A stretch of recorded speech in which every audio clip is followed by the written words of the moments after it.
নমস্কার বন্ধুরা, আশা করি সবাই তোমরা ভালো আছো। মাদার্সভিল ক্যান্টিনে তোমাদের সকলকে অনেক স্বাগত। দেখে বুঝতে পারছো আজকে আমি কি রান্না করব। আজকের রেসিপি হচ্ছে ছানার ডালনা। এটা ছানার তরকারি বলতে পারো, ফুলকপি আলু দিয়ে ছানা দিয়ে করব। এখানে 500 গ্রাম দুধের ছানা যেটুকু হয় সেটা হয়েছে।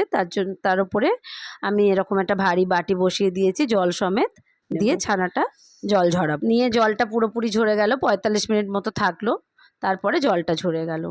ছানাটা এবার আমি মাখবো। ছানাটা মাখার জন্য আমি লবণ নেব, হলুদ লবণ পরিমাণ মতো, স্বাদ মতো দিয়ে দেব। দিয়ে আর দেব খানিকটা ময়দা, আর ময়দার সঙ্গে হাফ চামচের থেকেও কম, মানে 1/4 চামচ মতো দেব খাবার সোডা। তোমরা রেসিপিটা দেখো বন্ধুরা, আশা করি খুবই ভালো লাগবে। এটা একটা সাধুর সন্ন্যাসীদের রান্না, মঠে এরকম নিরামিষ যারা খায় তাদের এটা রান্নাটা। আমি সেখান থেকেই রান্নাটা সংগ্রহ করা আমার।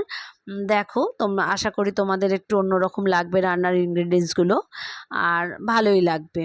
আর এরকম স্বচ্ছ একটা রান্না হবে, মানে খুব মশলাদার একটা এটা জিনিসটা হবে না। মশলার পরিমাণও এর মধ্যে খুব কম থাকবে। আর ঝোলটা হবে একদম টলটলে স্বচ্ছ। আমি কতটা পারলাম তাদের মতো বানাতে জানি না, কিন্তু খেয়ে আমার খুব ভালো লেগেছিল। সেই রান্নাটা আজও আমার মুখে লেগে রয়েছে, এরকম রেসিপিটা ছিল।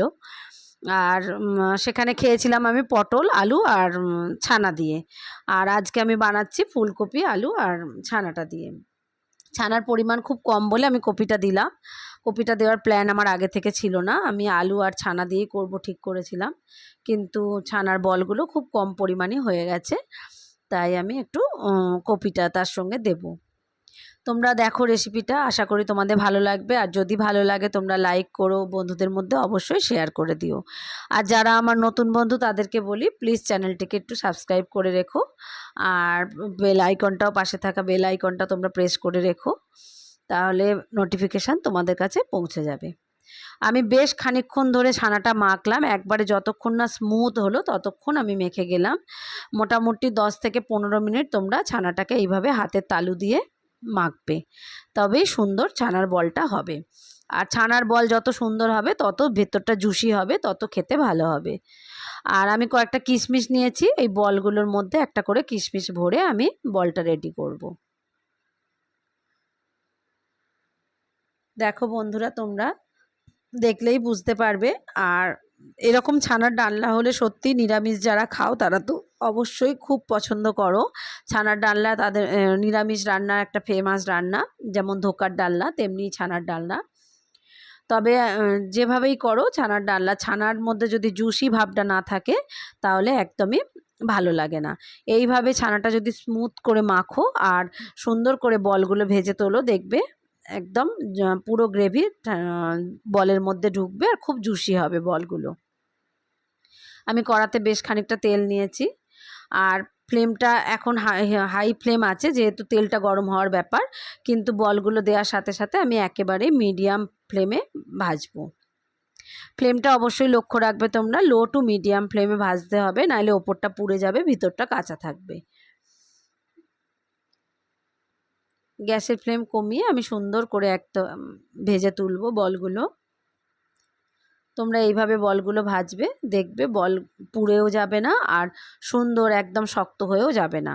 আর ছানার মাখাটা মণ্ডটা যেটা হবে সেটা একেবারে শক্ত কখনোই করবে না, একটু নরম থাকলে তবেই সুন্দর বলগুলো ভিতরটা জুসি হবে।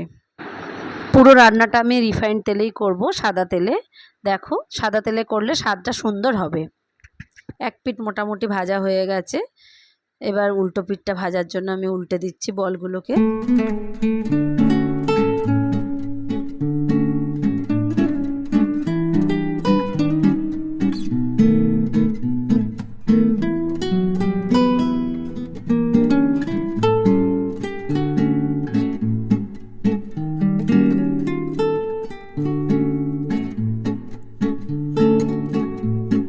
বেশ লাল করে ভেজে বলগুলো আমি তুলে রাখবো।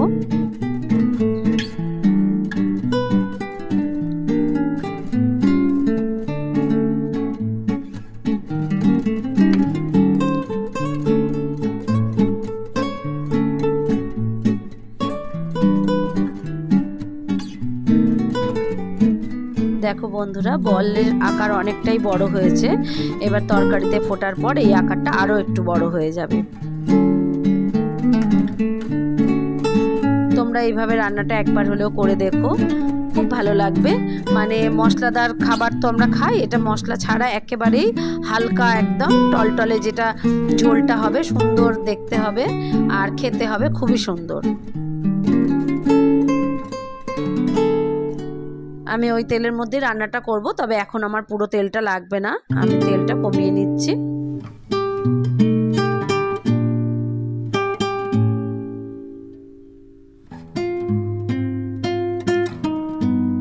তেলের মধ্যে আমি জিরে লঙ্কা ফোড়ন দিলাম আর দেব সামান্য একটু হিং।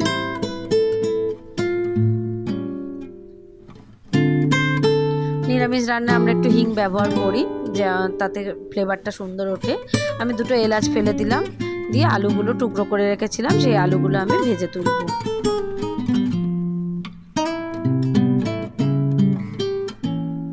ওই যে বললাম প্রথমে আমার প্ল্যান ছিল না কপি দেবার, তাই আমি আলুগুলো ভেজে এখানেই রান্নাটা করব বলে আগে ফোড়নটা দিয়ে দিলাম। কিন্তু পরে দেখছি ছানার পরিমাণটা কম আর আলু খেতে বাড়ির সবাই পছন্দ করে না, তাই কপিটা একটু ভাপিয়ে নিয়েছি। তোমরা চাইলে বন্ধুরা কপিটা আগে ভেজে তুলে নিয়ে তারপরে আলু দিয়ে রান্নাটা করতে পারো। দেখো বন্ধুরা, আমি এখানে মশলাটা রেডি করছি। আমি 1 চামচ 1.5 চামচ মতো আদা নিয়েছি, আর 1 চামচ জিরের গুঁড়ো, 1 চামচ ধনের গুঁড়ো আর একটু লঙ্কা আর হলুদের গুঁড়ো নিয়েছি। মশলা খুব বেশি লাগবে না, আর যেটা ইনগ্রেডিয়েন্টসটা লাগবে সেটা আমি এখানে তেঁতুলের কাত নেব। আমি অল্প একটু তেঁতুল ভিজিয়ে রেখেছি, সেই তেঁতুলটা দিয়েই রান্নাটা করব। এখানে আমি টমেটো ইউজ করব না। আমরা জানি ছানা বা পনিরের তরকারিতে টমেটো দিলে খুবই ভালো লাগে, কিন্তু এটা একটু অন্য ধরনের রেসিপি, তাই আমি তেঁতুল দিয়ে রান্নাটা করব। আমি একটু কাশ্মীরি লঙ্কা দিয়ে দিলাম আলুটার ভাজার সময়। বেশ আলুটা খুব সুন্দর লাল করে ভাজা হবে, ভেজে তারপরে তুলে নেব। আর ফুলকপিটা যদি তোমরা আগে ভেজে নাও বন্ধুরা, তাহলে আলুটা আর ভেজে তুলতে লাগবে না, এর মধ্যেই মশলা দিয়ে কষিয়ে রান্নাটা তোমরা সারতে পারো। সেটাই আমার প্ল্যান ছিল, যেহেতু কপিটা পরে এন্ট্রি নিয়েছে তাই আমার আলুটা ভেজে তুলে নিতে হচ্ছে।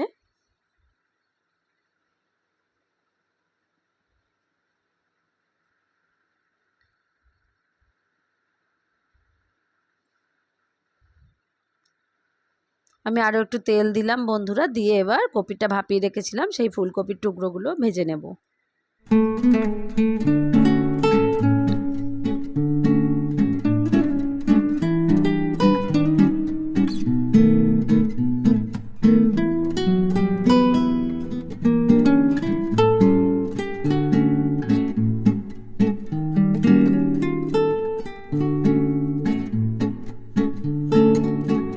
রান্নাটা যখন আমি খেয়েছিলাম, আমি অনেক বছর আগে খেয়েছি, তখন সেটা খেয়েছিলাম পটল আলু আর ওই পনিরের মানে ছানা দিয়ে খেয়েছিলাম। তা যেহেতু কপিটা রয়েছে তাই আমি কপিটা দিয়ে ট্রাই করলাম। আমি পটল বাদ দিয়ে শুধু আলু দিয়েই করবো ঠিক করেছিলাম, তা ফুলকপির টুকরোগুলো ছিল বলে আমি তাই ফুলকপি পটলের জায়গায় আমি ফুলকপিটা দিয়ে করছি।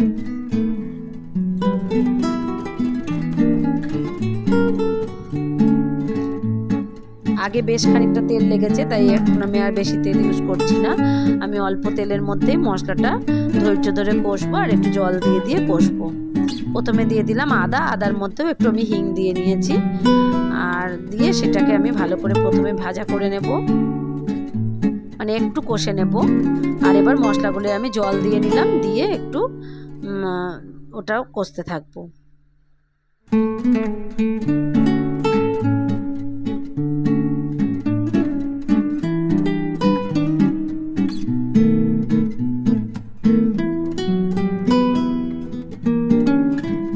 বন্ধুরা, রান্নার রেসিপিগুলো যদি ভালো লেগে থাকে তোমরা অবশ্যই বন্ধুদের মধ্যে শেয়ার করে দিও, আর চ্যানেলটিকে অবশ্যই সাবস্ক্রাইব করে রেখো। আর ভালো লাগলে একটা লাইক করো, আর কিছু বলার থাকলে অবশ্যই কমেন্ট বক্সে কমেন্ট করে জানিও।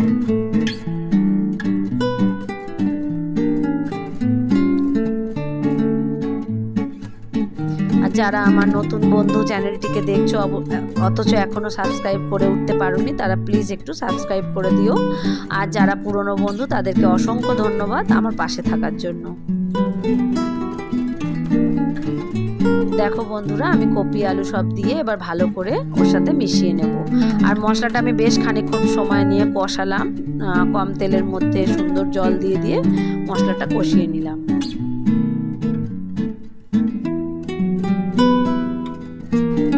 এবার আমি দেব গরম জল। তোমরা চেষ্টা করবে রান্না কষানোর, মশলা কষানোর পরে গরম জলটা দিলে রান্নার স্বাদটা খুব সুন্দর থাকে। এবার আলু কপিগুলো একটু ফুটতে দেব, একটু নরম হওয়া পর্যন্ত। আর নরম হয়ে যাওয়ার পরে তারপরেই আমি টকটা দেব।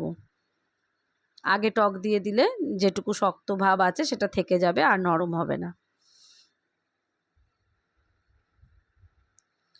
এবার আমি দেব তেঁতুলের জলটা। এটা দেওয়ার পরেই তরকারি কালারটা চেঞ্জ হয়ে যাবে, একেবারে স্বচ্ছ হয়ে যাবে।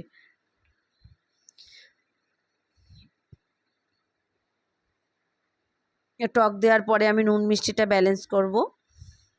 ব্যালেন্স করার জন্য যেটুকু লবণ দেওয়া হবে, আমি আগে লবণ দিয়েছি, এবার আমি বাকিটা দিলাম। আর স্বাদ মতো দিয়ে দেব মিষ্টি, চিনি।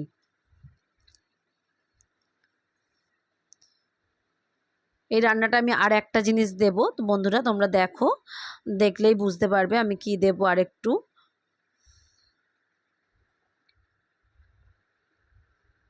বেশ ফুটে গেছে। এবার আমি 1 চামচ মতো ময়দা নেব, জলে গুলে আমি ময়দাটা ওর মধ্যে দিয়ে দেব।